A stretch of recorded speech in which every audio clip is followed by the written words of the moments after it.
Bonjour à tous, je suis très content de vous retrouver. Je ne suis pas à Sao Paulo comme je vous l'avais dit, je suis à Porto Seguro.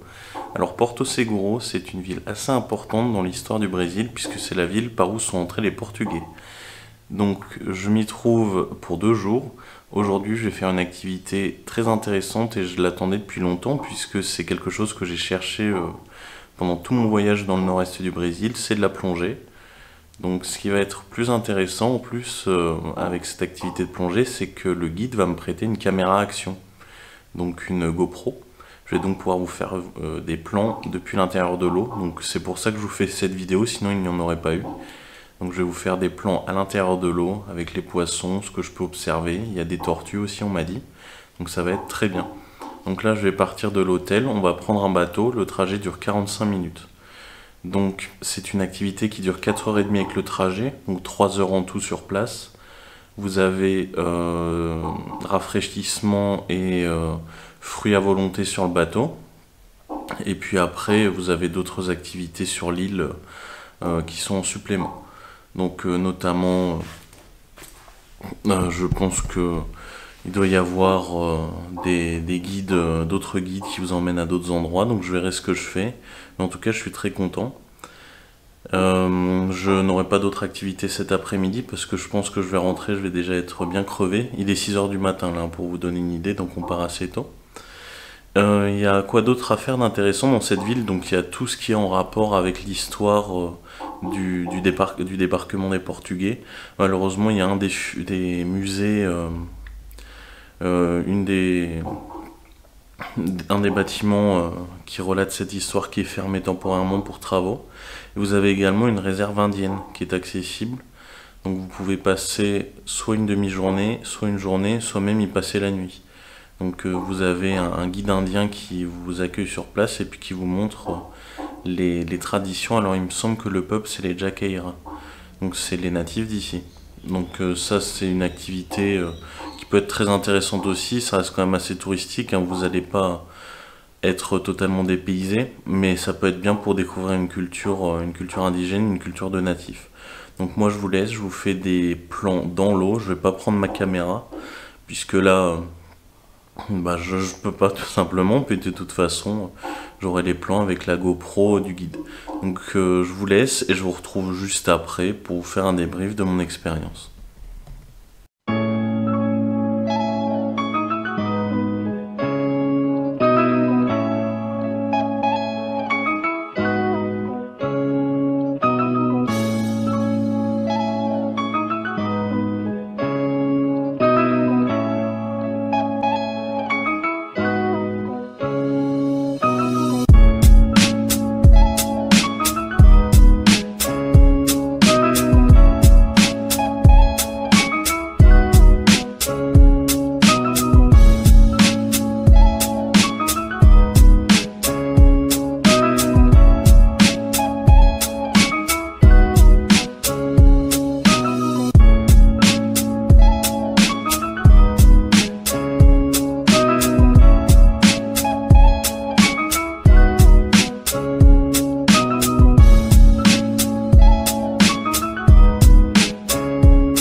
Rebonjour à tous, donc on se retrouve après les quelques plans à Fora del Recife, à Porto Seguro. Je suis actuellement à São Paulo, donc je vous fais le débrief après mon arrivée ici. Donc je suis bien installé dans mon appartement. Alors je vais vous parler un peu de mon séjour à Porto Seguro et pourquoi j'ai vraiment aimé cette expérience à Fora del Recife. Donc Fora del Recife, c'est une île qui se trouve à 45 minutes, 1 heure du port de Porto Seguro. Et vous avez là-bas des piscines naturelles. Donc c'est là que vous pouvez observer les poissons et vous pouvez même vous baigner, c'est très agréable. Et moi j'ai vraiment apprécié pour 2 raisons. La première, c'est que j'ai trouvé qu'il n'y avait pas tant de monde pour une attraction touristique. Bon, j'y étais en milieu de semaine. Là, les vacances au Brésil commencent à se terminer. Donc il n'y avait pas trop de monde. Et deuxièmement, puisque sur place, vous avez beaucoup de guides qui vous expliquent les poissons, les coraux, la végétation en mer. C'est vraiment très intéressant. Donc moi, j'ai adoré. J'ai également fait de très beaux plans avec la GoPro que m'a prêté l'agence. Donc je suis très content, ça va être une très belle vidéo. Donc comme je vous l'ai dit au début de cette séquence, je suis à São Paulo. Je suis donc arrivé aujourd'hui. Là je vous fais la vidéo, je viens juste de déballer mes affaires. J'ai fait une lessive et puis j'ai dormi un peu.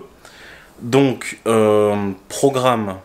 Je vais demain voir l'Avenida Paulista qui est l'avenue la plus connue de São Paulo. Donc ça va être assez sympa et puis je vais également visiter le musée des arts. Le jour suivant, je vais visiter le centre historique. Donc il y a la cathédrale, il y a le marché également que je vais visiter. Donc pour être honnête, je ne pense pas faire de vidéo à São Paulo. C'est le genre de ville de grosse métropole où vous avez des pickpockets, etc. Et tenir ma caméra à bout de bras, j'aime pas vraiment ça. Enfin, de toute façon, de manière générale, vous l'avez vu au Brésil, je l'ai fait beaucoup moins qu'en Colombie. Et ce pour une raison simple, c'est que comme je restais moins longtemps dans les villes, j'avais moins de temps aussi d'appréhender, de connaître et de voir où est-ce que je pouvais, où est-ce que je pouvais pas. Donc c'est vrai que ça a un peu réduit mon contenu puisque je ne souhaitais pas trop sortir avec ma caméra. À l'inverse de Bogota, maintenant où je connais Carthagène, Cali, ce genre de ville que maintenant j'appréhende beaucoup mieux pour tout ce qui est éléments de sécurité. Enfin bref, je souhaitais juste vous faire un petit débrief de Porto Seguro. Je vous ferai quoi qu'il arrive à la fin de mon séjour à São Paulo une vidéo débrief de mon séjour au Brésil puisque oui, c'est l'avant-dernière étape de mon séjour. Après je vais être seulement 2 nuits à Rio avant de reprendre mon vol pour Bogota. Donc je souhaitais quand même vous faire une petite vidéo à São Paulo même s'il n'y aura pas de visite. Mais pour l'instant mon impression est très bonne, c'est vraiment une mégalopole énorme, hein. Vous avez plus de 12 millions d'habitants, sans compter l'aire urbaine totale, donc c'est vraiment quelque chose de dingue. Il y a un petit air capitale européenne, je trouve, quand vous vous baladez dans les rues. Alors moi je me trouve plus particulièrement au quartier de Bella Vista, qui est le quartier italien. Donc ça se voit, il y a beaucoup de traiteurs italiens, beaucoup de pizzerias, etc. Et puis j'ai à côté de mon quartier, le quartier japonais, puisque oui, il faut savoir qu'il y a une grosse communauté japonaise à São Paulo. Donc ça, c'était pour le résumé, pour le contexte de ce que je fais actuellement. Donc je vous remercie de votre fidélité, comme d'habitude. Je vous remercie d'avoir suivi la vidéo. Et puis, en ce qui concerne la suite des aventures, ce sera probablement en Colombie, hormis la vidéo que je vous ferai de débrief à São Paulo. Donc comme d'habitude, n'hésitez pas à lâcher un pouce bleu, un commentaire, à partager la vidéo. Ça fait plaisir, ça aide la chaîne. À bientôt.